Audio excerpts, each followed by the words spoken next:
휴림로봇 주주 여러분 반갑습니다. 여러분의 수익 향상 파트너 오선생입니다. 주주님들, 오늘 영상은 평소와는 조금 다른 분위기로 시작이 할 것 같습니다. 원래 저는 여러분께 축하드립니다. 수익 가자 같은 기분 좋은 소식만 전해드리고 싶어하는 사람인 거 아시죠? 하지만 때로는 달콤한 사탕보다 입에 쓴 약이 몸을 살리는 법입니다. 최근 휴림로봇 투자에 있어 우리가 반드시 짚고 넘어가야 할 아주 무겁고 중요한 기사들이 연달아 나오고 있습니다. 솔직히 말씀드리면 오늘은 조금 불편한 얘기를 먼저 드려야 할 것 같아요. 이 내용을 모른 채 주말을 보내시는 건 눈 가리고 절벽 앞을 걷는 것과 다름이 없습니다. 오늘 영상 끝까지 보시고 이번 주말 동안 왜 뉴스와 공시를 직접 확인하는 게 생존을 위해 중요한지 그 이유를 명확히 말씀드리겠습니다. 먼저 시장 상황부터 짚고 갈게요. 현재 코스피는 6600선, 코스닥은 1200선에서 약간 눌리면서 역사적 고점 부근에서 눌림목을 형성하고 있습니다. 대한민국 증시 역사상 유례없는 대세 상승장인 건 변함없습니다. 시장 체력 자체는 매우 좋아요. 그런데 주주님들, 시장이 좋다고 내 계좌의 모든 종목이 꽃길만 걷는 건 아닙니다. 특히 개별 종목의 강력한 악재나 사법 리스크가 끼어들면 지수가 아무리 치솟아도 내 종목만 따로 흔들릴 수 있습니다. 지금 휴림로봇이 처한 상황이 바로 그렇습니다. 시장의 축제 분위기에 취해 있을 때가 아니라 우리 집 담장에 난 균열을 살펴봐야 할 때입니다. 오늘 제가 준비한 내용은 크게 세 가지 있는데요. 첫째, 최근 연달아 터지고 있는 휴림로봇 관련 폭로 기사들의 실체입니다. 팩트만 추려드릴게요. 둘째, 과거에도 이런 의혹이 있었지만 왜 이번에는 차원이 다른 위기라고 하는지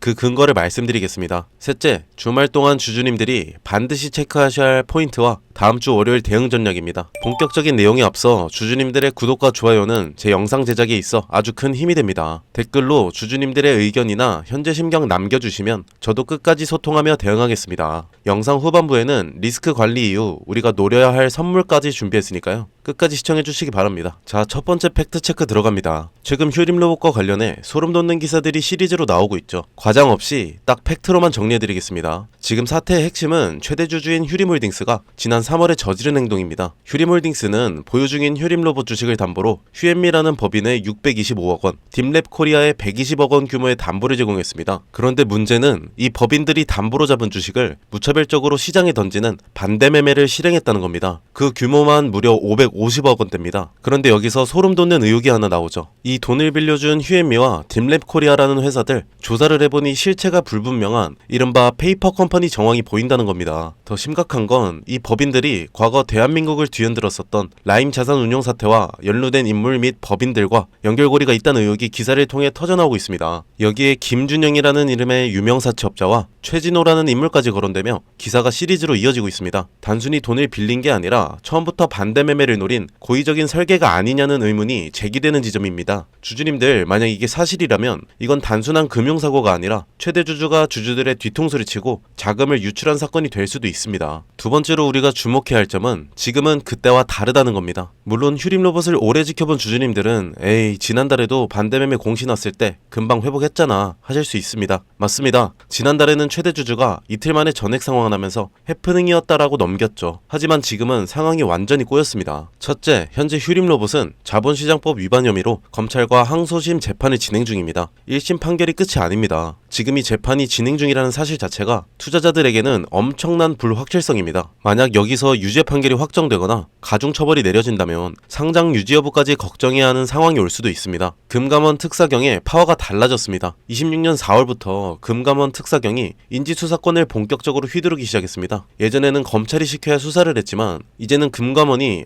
이거 이상한데? 싶으면 바로 압수수색 들어가고 수사 개시할 수 있습니다. 수사 속도가 예전과는 비교가 안 되게 빠를 거란 얘기입니다. 과거에는 불씨가 생겨도 물 한 바가지 끼얹으면 꺼졌지만 지금은 주변에 인화물질이 너무 많습니다. 불씨가 산불로 번질지 여기서 멈출지는 이번 주말을 기점으로 쏟아질 후속 기사들이 결정할 겁니다. 수급 상황을 보면 더 기가 막힙니다. 지난주 금요일 주가가 11,000원대 박스권을 뚫어주며 강한 매수세가 들어왔었죠. 그런데 누가 샀는지 보셨나요? 대부분이 우리 같은 개인 투자자들입니다. 반면 시장의 정보에 더 민감한 외국계 기관은 지난 며칠간 약 250만 주를 쏟아내며 강력한 매도 우위를 보이고 있습니다. 개미들은 이제 로봇주 간다 하고 희망회로를 돌릴 때 큰손들은 이미 이거 기사 심상치 않은데? 라며 리스크 관리에 들어갔던 신호죠. 수급은 거짓말을 하지 않습니다. 돈의 흐름이 나를 향해 오는지 나를 떠나가는지 냉정하게 보셔야 합니다. 주주님들 이제 휴림 로봇은 단순히 기다리면 오르겠지. 주주님들 이제 휴림 로봇은 단순히 기다리면 오르겠지 하는 종목이 아닙니다. 실체 없는 법인의 반대 매매, 휴앤미, 딥랩 코리아 같은 실체 불분명한 법인들이 550억 원을 시장에 던졌습니다. 현재 진행 중인 자본시장법 위반 재판과 금감원 특사경의 인지수사, 이건 기술력으로 극복할 수 있는 영역이 아닙니다. 기다림에 지친다는 그 마음 저 오 선생이 너무나 잘 알고 있어요. 하지만 지금은 무작정 버티는 게 답이 아니에요. 언제 털고 나가야 할지, 혹은 이 악재를 뚫고 나오는 반등의 기술적 타점이 어디인지를 아는 게 100배는 더 중요합니다. 장기적인 로봇 산업의 시나리오는 가져가시되 지금 같은 비상 상황에서는 전문가의 냉철한 탈출 전략이 필수입니다. 이 리스크의 파도를 혼자 넘기란 불가능에 가깝습니다. 본업하시면서 뉴스 찾아보시고 이슈 찾아보시고 하실 텐데 열의 아홉은 뉴스가 나온 후에 파악하십니다. 그땐 이미 너무 늦어요. 그래서 제가 여러분께 약속드립니다. 화면에 보이는 번호 010-7636-7846으로 휴림 딱 두 글자만 남겨주세요. 금전 요구 절대 하지 않습니다. 이상한 사이트 가입 권유도 하지 않습니다. 오직 최적의 매수 매도 타점과 리스크 관리 시나리오만 오전에 무료로 쏴드리겠습니다. 매달 150에서 200분만 모시고 있는데 4월은 지나갔고 이 영상 통해서 참여하시는 분들은 5월 대형반으로 우선 배정해드리겠습니다. 진짜인지 아닌지 의심되시나요? 그럼 일단 문자 받아보시고 제가 드리는 타점이 맞는지 관망만 하셔도 좋습니다. 하지만 다음 주 월요일 시장이 열리고 기사가 쏟아지기 시작하면 그땐 늦습니다. 주주님들의 소중한 자산을 지키는 일 제가 함께 하겠습니다. 수익은 시장이 주지만 내 자산을 지키는 건 결국 본인의 결단입니다. 그 결단에 제가 확실한 근거를 보태드리겠습니다. 근데 여기서 한 가지 생각해보셔야 할 게 있어요. 대형주 하나에 핵심 재료가 붙을 때 그 수혜가 그 회사 혼자에게만 가는 게 아니에요. 그 안에 들어가는 수백 개의 부품과 소재를 납품하는 협력사들, 공급망 전체가 같이 움직이거든요. 투자 관점에서 이게 굉장히 중요한 포인트입니다. 대형주는 이미 시장에 충분히 알려져 있고 기관과 외국인이 선점한 경우가 많아요. 그래서 같은 재료가 터져도 상승폭이 제한되는 경우가 생기죠. 반면에 그 대형주의 부품을 납품하는 공급망 소형주는요, 시가총액이 훨씬 작기 때문에 같은 재료에 훨씬 탄력적으로 반응합니다. 대형주가 10% 움직일 때 공급망 소형주는 30%, 50% 아니 그 이상도 움직이는 패턴이 발견돼요. 실제로 이런 패턴 이미 보셨잖아요. 레인보우 로보틱스가 삼성이 인수될 때 로봇 부품 공급사 SPG가 2만원에서 16만원까지 약 800% 가까이 올랐습니다. 공급망 소형주가 메인 플레이어보다 훨씬 탄력적으로 움직인다는 걸 보여준 대표 사례예요. 이게 단순히 운이 아니에요. 구조적으로 그렇게 될 수밖에 없는 거고요. 대장주에 모멘텀이 붙는 순간 시장은 그 밸류 체인 안에 있는 기업들을 빠르게 탐색하기 시작하거든요. 수급이 몰리면 시가총액이 작은 종목일수록 주가 반응 속도와 상승 탄력이 훨씬 커지는 건 주식시장에서 반복적으로 검증된 패턴입니다. 그래서 제가 항상 말씀드리는 게 있어요. 대형주 하나만 보시는 건 절반만 보시는 겁니다. 포트폴리오 관점에서 대형주와 함께 그 공급망 안에 있는 핵심 협력사를 함께 담으셔야 목표 수익률을 제대로 끌어올릴 수 있어요. 대형주는 안정성, 소형 공급망주는 수익률 극대화, 이 두 가지를 조합하는 게 지금같이 불안한 장세에서 가장 합리적인 접근이에요. 지금 제가 주목하고 있는 종목이 하나 있는데요. 오늘 말씀드린 핵심 대장주의 밸류체인 안에서 특정 부품을 국내에서 사실상 독점 공급하고 있는 구조를 가진 회사예요. 대장주가 수주를 따낼 때마다 이 회사 부품이 반드시 들어가야 하는 구조이고 대장주 모멘텀이 강해질수록 이 회사의 실적 가시성도 함께 높아지는 구조예요. 여기서 포인트가 두 가지예요. 첫 번째는 독점 구조이고요. 단순히 납품하는 게 아니라 국내에서 대체제가 없는 구조입니다. 대장주 입장에서도 이 회사 말고는 선택지가 없다는 거예요. 수주가 늘면 이 회사 매출이 따라 올라가는 건 구조적으로 정해진 그림입니다. 두 번째는 수급이에요. 아직 시장에 크게 알려지지 않은 상태인데 외국계 창구에서 조용히 순매수가 쌓이고 있는 흐름이 포착되고 있어요. 보통 이런 패턴의 종목들은요, 외국계 수급이 어느 정도 쌓인 이후에 재료가 수면 위에 올라오면서 국내 개인 수급까지 붙는 구조로 가거든요. 그때는 이미 초기 매집 구간이 끝난 다음이에요. 저희 전문가들 사이에서는 지금이 그 이전 구간이라고 판단하고 있습니다. 스마트머니가 포지션을 잡고 있는 바로 그 타이밍이에요. 예전에 일반 회사원이 에코프로에 투자해 수익을 3배 넘게 올렸다는 기사 기억하시나요? 월 170만원 받던 교사가 5년 만에 20억 자산가가 됐다는 기사도 있고요. 이분들의 공통점이 하나 있습니다. 남들이 낯설어 할 때 들어갔다는 거예요. 큰 수익은 늘 낯선 구간에서 시작됩니다. 망설이는 순간 기회는 지나가고 결국 잡는 사람만 가져갑니다. 본 영상에서 해당 종목 이름을 바로 말씀드리고 싶은데요. 시장에 아직 크게 알려지지 않은 종목이라서 영상을 통해 불특정 다수에게 공개되는 순간 진입 가격 자체가 올라가 버릴 수 있거든요. 그러면 정작 여러분들이 좋은 자리에서 못 들어가게 되는 상황이 생겨요. 그게 제가 원하는 원하지 않는 상황이에요. 번호 하나 띄워드릴 텐데요. 010-7636-7846으로 히든이라고 문자 한 통만 주시면 해당 종목, 목표 매수가, 매도가, 그리고 실시간으로 업데이트되는 수급, 재료까지 정리해서 문자로 보내드리고 있습니다. 선착순 200분께만 드릴 예정이라 서두르시는 게 좋을 것 같아요. 100% 무료로 드리고 있고요. 부담없이 받아보시고 최종 판단은 항상 본인 기준으로 하시면 됩니다. 오 선생이 가입을 권유하거나 금전을 요구하는 일은 절대 없으니 걱정 마시고 구독과 좋아요만 눌러주셔도 감사합니다. 마지막으로 한 가지만 솔직하게 말씀드릴게요. 제가 이걸 무료로 드리는 이유 궁금하시죠? 사실 간단합니다. 제가 여러분들한테 좋은 종목 알려드리고 여러분들이 실제로 수익을 경험하시면 자연스럽게 이 채널이 성장합니다. 저는 조회수로 먹고 사는 사람입니다. 여러분 수익이 곧 제 성장이에요. 한 가지 말씀드리고 싶은 건요. 주식시장에서 타이밍이라는 게 정말 잔인합니다. 똑같은 종목을 보고도 어떤 분은 저점에서 잡고 어떤 분은 뉴스 나오고 나서 고점에서 들어가요. 두 분 다 같은 종목을 산 거지만 결과는 완전히 달라지는 거죠. 지금 이 순간 문자 한 통 보내시는 분은 전자가 될 수 있고 고민하다 나중에 보내시는 분은 후자가 될 가능성이 높습니다. 저는 그 차이를 만들어 드리고 싶습니다. 본론 돌아와서 차트 보시죠. 이번 주 마감 가격 12,620원입니다. 지난주 금요일에 13,900원까지 뚫어주며 시원하게 쐈던 그 기세가 지금은 살짝 꺾여서 눌림목을 형성하고 있죠. 지금 차트에 길게 늘어진 노란색 막대들 보이시죠? 14,000원에서 15,000원 사이가 아주 두껍습니다. 이게 다 올해 초에 로봇 가자 외치며 들어왔다가 물려 계신 분들의 본전 물량입니다. 다행히 긍정적인 건 5일선이 21선을 뚫고 올라온 골든크로스 상태는 아직 깨지지 않았다는 겁니다. 지금 딱 5일선 언저리에서 지지를 테스트받고 있는데 여기서 이번 주말 터지는 기사들이 악재로 작용해서 이 라인을 이탈하느냐 아니면 지지받고 다시 14,000원 돌파를 시도하느냐 다음 주 월요일의 운명을 결정해줄 겁니다. 외인 수급의 배신은 가장 뼈아픈 대목이죠. 투자자별 누적 수급을 보시면 JP모건이 최근 기간 약 149만 주를 순매도하며 엑시트하고 있습니다. 개인들이 받아내고 있지만 외인들의 이탈 속도가 빨라지고 있다는 건 리스크 관리가 시작됐다는 증거입니다. 주주님들 오늘 제가 말씀드린 내용이 좀 무거웠죠? 딱 세 줄로 머릿속에 새겨드리겠습니다. 이것만 기억하고 주말 보내세요. 최대주주 리스크의 실체와 단순한 담보대출이 아닙니다. 라임 사태의 연루, 의혹 인물들과 엮인 법인들이 550억 원대 반대 매매를 실행했다는 건 지배구조에 심각한 균열이 생겼다는 신호입니다. 사법기관의 개입, 자본시장법 위반 2심 재판이 진행 중인 와중에 금감원 특사경의 인지수사권까지 발동될 수 있는 최악의 타이밍입니다. 이건 기술력이 아무리 좋아도 뚫기 힘든 벽이죠. 대응 전략의 변화, 이제는 무조건 홀딩이 답이 아닙니다. 12,000원 지지선이 깨지는지 혹은 월요일에 사측에 명확한 해명 공시가 나오는지에 따라 탈출할지 비중을 줄일지 냉정하게 결정해야 하는 생존의 구간입니다. 주주님들 씨앗을 심었으면 수확을 해야 부자가 됩니다. 하지만 그 밭에 불이 나고 있다면 일단 내 소중한 수확물부터 챙겨서 대피하는 게 먼저죠. 그 대피로를 제가 가장 먼저 찾아드리겠습니다. 오늘 영상 끝까지 보신 분들을 위해 제가 특별히 준비한 선물이 하나 더 있는데요. 뉴스에는 절대 안 나오지만 제가 현직 네트워크를 통해 입수한 긴급 수급 분석 보고서가 있습니다. 지금 이 리스크 속에서도 외국계 자금이 몰래 담고 있는 진짜 수혜주 제가 분석해놨습니다. 주주님들 주말 동안 너무 걱정만 하지 마시고 일단 푹 쉬세요. 나머지는 제가 분석하고 월요일 아침에 가장 먼저 찾아뵙겠습니다. 오늘 영상 도움이 되셨다면 구독과 좋아요 잊지 마시고요. 뒤에 선물 영상까지 챙겨가시기 바랍니다. 자, 초반에 말씀드렸다시피 오늘 영상 끝까지 봐주신 분들께만 드리는 선물입니다. 지금 제 손에 저출산 관련주 전문 분석 보고서가 하나 있어요. 이거 보시면 다음 테마가 딱 보이거든요. 바로 저출산이에요. 근데 저출산이라고 하면 다들 이렇게 생각하시죠? 아, 또 아가방 컴퍼니 꾼비 얘기하려는구나. 오늘은 거기서 끝내지 않고요. 먼저 숫자부터 보실게요. 2024년 합계 출산율 0.75명이에요. 서울은 0.58명. OECD 꼴찌도 아니라 비교 자체가 안 되는 수준이고요. 51개월 연속으로 사망자가 출생아보다 많아요. 대한민국이 지금 자연 감소 중입니다. 일론 머스크가 직접 말했습니다. 3세대 후 한국 인구는 현재 3%, 5천만 명이 150만 명이 된다고요. 북한이 침공할 필요도 없다. 그냥 걸어 넘어오면 된다는 말까지 나왔어요. 그러면 정부가 가만히 있겠어요? 아니죠. 이재명 정부가 19조 추경을 쐈어요. 신혼부부 1억 대출에 자녀 첫째 낳으면 이자 면제, 둘째 원금 50% 감면, 셋째는 전액 탕감이에요. 아동수당은 8세 미만에서 18세 미만으로 확대, 아이돌봄 소득 기준은 전면 폐지예요. 그리고 이 정책들이 2026년 올해 전국으로 확대됩니다. 돈이 풀리는 거죠. 돈이 풀리면 주식시장에서 테마가 만들어지는 건 당연한 거죠. 자, 그러면 어디로 돈이 가냐? 이 보고서에서 저출산 관련주를 세 그룹으로 나눠놨어요. 첫 번째 그룹은 정책 발표 때마다 주가 가장 먼저 반응하는 대장주예요. 아가방 컴퍼니, 꿈비, 에르코스 이 종목들은 정부 출산 정책 발표 시 즉각 상한가 경향이 있어요. 근데 이거 다 아시죠? 테마주 조금만 보신 분들은 다 알고 계실 거예요. 두 번째 그룹은 실적이 같이 따라오는 콘텐츠, 교육주예요. 삼성 출판사가 대표적인데 이 회사는 아기상어 만든 핑크퐁 컴퍼니 지분을 가지고 있어요. 출산율과 무관하게 글로벌 IP가 성장하는 구조라서 다른 저출산 테마주랑 결이 달라요. 세 번째 그룹은 실수요 기반이에요. 깨끗한 나라, 매일유업처럼 실제 유아용품, 식품 수요가 기반인 종목들이고요. 여기서 중요한 포인트 하나 짚을게요. 저출산이 심해질수록 오히려 커지는 시장이 있어요. 프리미엄 유아용품 시장입니다. 아이를 덜 낳으면 한 명에게 더 좋은 걸 쓰거든요. 이 역설이 지금 이 테마에서 진짜 기회입니다. 그리고 이 테마의 모멘텀은 한 번으로 끝나지 않아요. 인구정책 비서관이 올해 취임했고 19조 추경 집행이 상반기 중에 본격화됩니다. 2027년 초에는 출산율 통계 발표도 있어요. 트리거가 반복적으로 생기는 구조라는 거죠. 이 보고서에 담긴 종목별 매수 타점이랑 전략까지 정리해서 보내드리고 있습니다. 위에 보이시는 번호 010-7636-7846으로 저출산이라고 문자 한 통만 주시면 바로 보내드리겠습니다. 불법 사이트 가입 권유, 금전적 요구 절대 없으니 걱정하지 마시고요. 정찰주 느낌으로 들어갔다가 갈 데가 잡힌다 싶으신다면 구독자분들 소액으로 수익 극대화하시라고 추천드리는 종목들입니다. 단 반드시 말씀드려야 할 게 있어요. 이 종목들 대부분 소형주예요. 변동성이 극심하고 뉴스가 소멸하면 급락도 가능합니다. 분할 매수, 손절 기준 사전에 꼭 세우고 들어가셔야 해요. 그 과정 제가 도와드리도록 하겠습니다. 저출산은 단순한 테마가 아니에요. 대한민국이 국가 존립을 걸고 돈을 쏟는 분야입니다. 이 흐름 먼저 잡는 사람이 임자고요. 오늘도 끝까지 시청해주셔서 감사합니다. 다음 영상에서 뵐게요.